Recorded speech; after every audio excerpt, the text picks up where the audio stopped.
bass. I'm just going to clean it up just a little bit. Load the full reset. I'm not going to do the instant awesome right now because I don't want to carve the low end off of it. I just want to carve some of the mid-range out of it. And this may not be the right EQ for this. I'm going to try the R channel. I have my two go-tos right there in the corner there.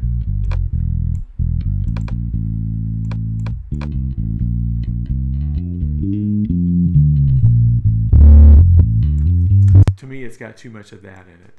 So I'm going to go back to 0 and then pull it out and see what it does.